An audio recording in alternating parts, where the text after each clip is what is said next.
our channel. Today we are going to start the superior vena cava, its anatomy.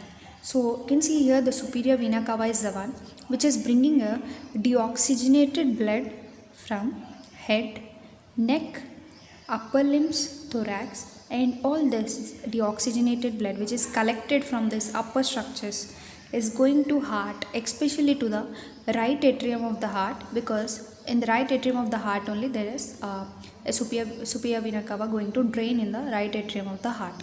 So mainly the deoxygenated blood is coming from all these upper structures, if you see, like head, neck, upper limb, thorax. So this finally gets into the heart. So how it is formed? Mainly it is formed by union of the right and left brachiocephalic veins. So we have two brachiocephalic veins on each side. So they both unite together to form a superior vena cava.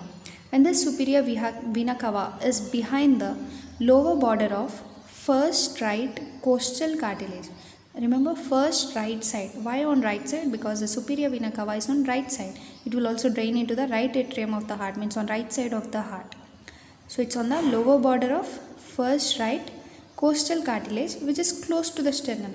So if you see a diagram, you will come to know what is what. So here you can see, this is a diagram. So where you have here the right brachiocephalic vein and you have a left brachiocephalic vein. You can see this is behind the manubrium. You can see it's getting fixed, means they both are getting united. Mainly the right brachiocephalic vein of this right side and left brachiocephalic left side both unite together to form a superior vena cava, which is located on right side. So this superior vena cava is below the, or you can say behind the, not below, it's behind the first costal cartilage lower border. You can see this is the lower border, this is the upper border of first costal cartilage. So this first costal cartilage, behind it you can see in the lower border especially you can see the superior vena cava. So this is how it is formed. And this right brachiocephalic vein is in turn, it's formed by union of subclavian vein, you can see, and also internal jugular vein. So the internal jugular vein, subclavian vein, both unite together to form a right brachiocephalic vein. And the left brachiocephalic vein is formed by union of, here you can see, again this is an internal jugular vein, and here we'll have the left subclavian vein. So this is a right subclavian vein, this is a left subclavian vein. So they both together form a left brachiocephalic vein. So this both brachiocephalic veins unite here behind the lower border of first costal cartilage. You can appreciate this superior vena cava. And also you can see it's nearer to the sternum, especially it's nearer to, you can see, sternal angle, and also of course to the manubrium, also to the body of the sternum, right? So it's like close, in close approximity with the sternum. So you can see here the internal jugular vein with the subclavian vein. So internal jugular vein, subclavian vein, both unite together to form the brachiocephalic vein, mainly behind the sternoclavicular joint. As we already discussed, the subclavian vein, internal jugular vein unite together. Where they unite? Especially in the sternoclavicular joint, that is the clavicle which is making a joint with the sternum, especially with the manubrium, right? So here, especially at this junction, you can find out this brachiocephalic vein of right side. Now we'll try to understand its course, like in which way it's traveling and finally reaching our left atrium. Let us find out. So the course is, it begins behind the sternal end of first costal cartilage. Of course, we have seen already where it is near to the first costal cartilage and the lower border behind it, right? So there only itself it starts its journey. It begins there. It pierces the pericardium, especially opposite to the second right costal cartilage. Later it terminates by opening into the upper part of right atrium behind the right third costal cartilage. So if you see, its journey started from the first costal cartilage. Later it is piercing the pericardium opposite to the second right costal cartilage, and finally it's reaching the right atrium at the right third costal cartilage. And remember that the superior vena cava is not having any valves. It is not, of course, if anyone thinks vein will have valves, but superior vena cava don't have any valves. So we'll check out this course in a diagram by means of diagram. So you can see here the superior vena cava, it is starting, this is the starting point. It is beginning from the sternal end of first costal cartilage.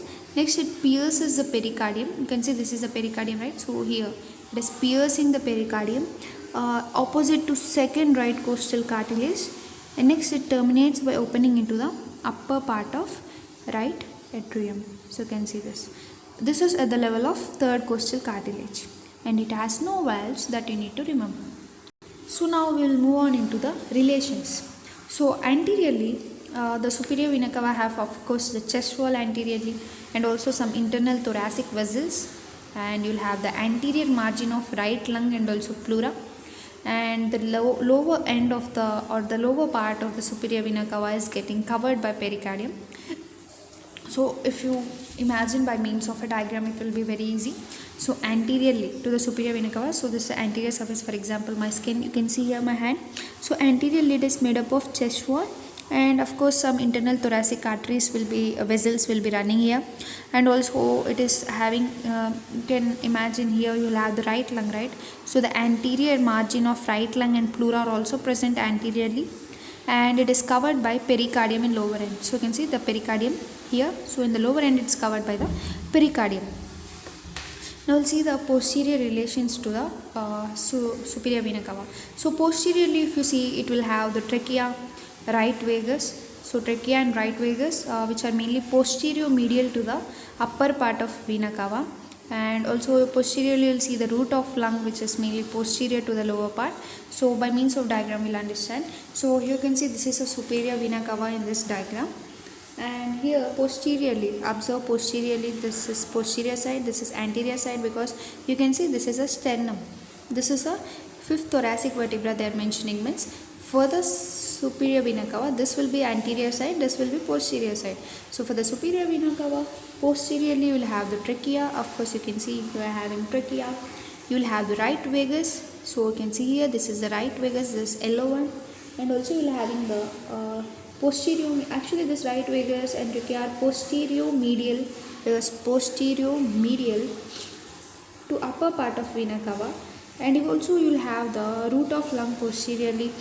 So you can see this is a right lung, and also you will have root of right lung posterior to the lower part.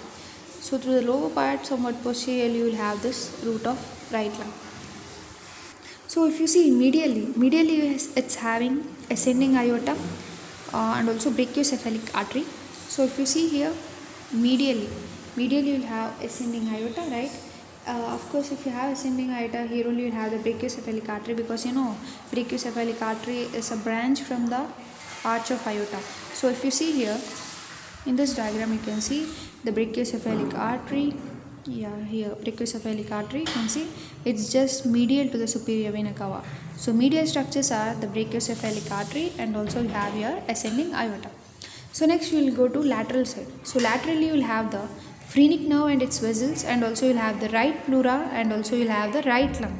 So you can see laterally here, so this is superior vena cava, laterally you can see there is a right phrenic nerve, and also you can see the right pleura and lung. So this is a right lung and also its right pleura. So now we will see its tributaries. So tributaries of superior vena cava are a zygous vein arch over root of right lung and open into superior vena cava, especially at second costal cartilage. Just before the pericardium entry you will find this, I will show in the diagram. And also several small mediastinal pericardial veins of course also drain into vena cava. So we'll check out that. So you can see this is an azygous vein. So the azygous vein is arching over the root of right lung and open into the superior vena cava at the second costal cartilage. This is the point where second costal cartilage is present. So it's like this entry is like just before you can see the pericardium opening, right? And also not only this one, even several small mediastinal pericardial veins also drain to our superior vena cava. So if you see here, mainly you have the right subclavian vein, right internal jugular vein, left subclavian vein, have left internal jugular vein. So all this are forming the right and left brachiocephalic vein draining into the superior vena cava. So if you see, all these veins are carrying the deoxygenated from the upper part like head, neck, upper limb, thorax, also from the thorax, and finally they are draining into the superior vena cava, and this superior vena cava finally terminates in the right atrium. So this is a very clear, very easy explanation of superior vena cava. Next we'll move on with the aorta and also with the pulmonary trunk.